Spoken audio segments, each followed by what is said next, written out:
Houston, Texas. Une fois par an, des centaines de street racers se retrouvent pour s'affronter sur le bitume. Nous nous rendons à un rassemblement clandestin. Le lieu est tenu secret jusqu'au dernier moment. Salut, tu peux me signer ça? À l'entrée, chaque participant doit signer une décharge en cas d'accident. Ce soir, les street racers investissent un vieil aéroport isolé. Sur le bord du tarmac, les équipes préparent leurs voitures. Des monstres boostés au maximum. Sous ces capots, pas moins de 1600 chevaux. Les pilotes sont des amateurs qui dépensent sans compter pour leur monture. Les courses se font 2 par 2 sur une piste d'atterrissage en plus ou moins bon état. La règle est simple, arriver le premier au bout de cette ligne droite de 200 mètres. Putain, Francisco, t'es où? Fessal est l'organisateur de cette petite fête entre fous du volant. Tous les pilotes sont là? Les gars, si vous touchez un plot, vous êtes éliminés. Vous avez le droit aux sorties de route. Bref, vous connaissez les règles. Vous avez l'habitude de faire des putains de courses pour de l'argent. Chaque pilote doit payer 200 $ pour participer. Ce soir-là, ils sont 48. Le gagnant partira avec un pactole de 9 600 $. La course va durer toute la nuit. Pour la lumière, les organisateurs ont loué des groupes électrogènes.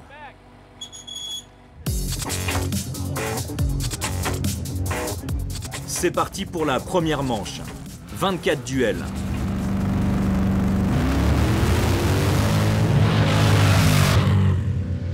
Les 200 mètres de piste sont avalés en moins de 5 secondes. À l'arrivée, les voitures dépassent les 200 km/h.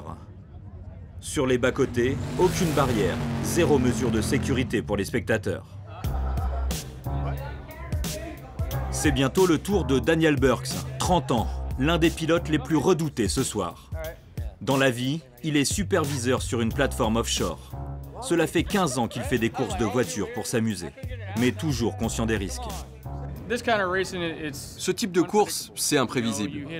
Si tu te tapes la moindre bosse sur la route, un nid de poule, ce genre de truc, tu peux partir en tonneau. Quand tu mets autant de puissance comme on le fait, le moindre truc sur la route, et tu perds le contrôle. Mais on fait ça parce qu'on aime l'adrénaline.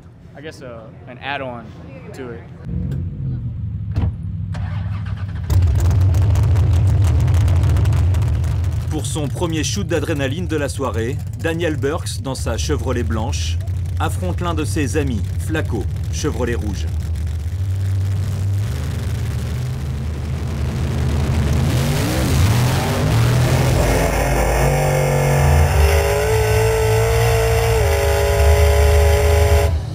Première victoire d'une longue liste. Il gagnera tous ses duels jusqu'en finale. Il est 5 h du matin. Sur la ligne de départ, les 2 voitures les plus rapides.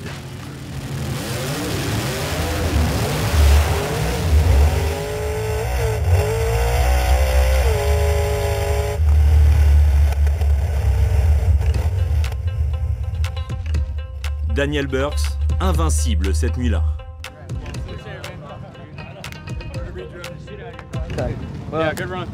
Belle course. Ça, c'est tout ce que t'as gagné. Fair play, le gagnant partage les gains avec l'autre finaliste. Les 2 hommes partent avec 4 800 $. Grosse nuit, bébé. Vous payez des taxes là-dessus? Non, non, j'étais pas là. Je sais pas de quoi vous parlez. C'est de la fausse monnaie, c'est des billets de Monopoly. Mais ces pilotes ne se contentent pas de prendre des risques pour leur propre vie. Parfois, ils mettent aussi en danger celle des autres. Quasiment tous font des courses sur l'autoroute. Leurs exploits débiles sont filmés et postés sur Internet. Des courses improvisées entre 2 voitures qui se croisent ou organisées entre potes. L'un d'entre eux donne le top. Sur des courtes distances, la plus grosse accélération à gagner.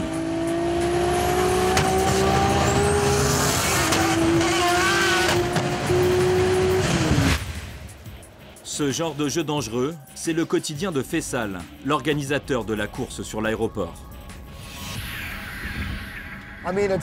Bien sûr, c'est pas la chose la plus maligne à faire. Mais tu sais, ça se fait depuis les années 60. Depuis que les voitures existent, les gens font des courses. Ils font des courses dans la rue. Malheureusement, les sensations que tu ressens sur la route n'ont rien à voir avec celles que tu ressens sur une piste. Dans les 2 cas, tu veux gagner, mais dans la rue, il y a une atmosphère brutale. Une atmosphère brutale qui ne plaît pas vraiment aux policiers. Régulièrement, ils mettent en place des opérations anti-street racing.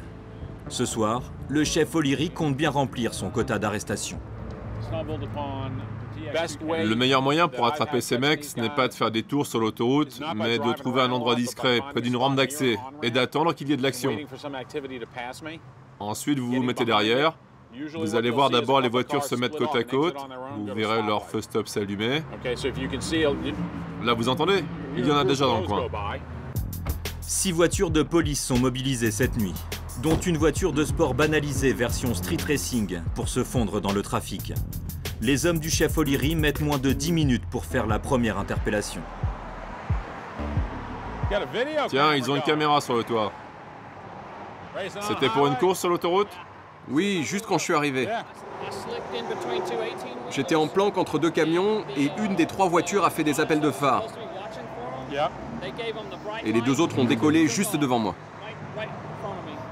Super, parfait. Ces hommes risquent une amende de 2000 $ et 4 mois de prison. Les passagers impliqués dans ces courses illégales peuvent être sanctionnés aussi sévèrement que le conducteur. Quant aux voitures, elles sont confisquées.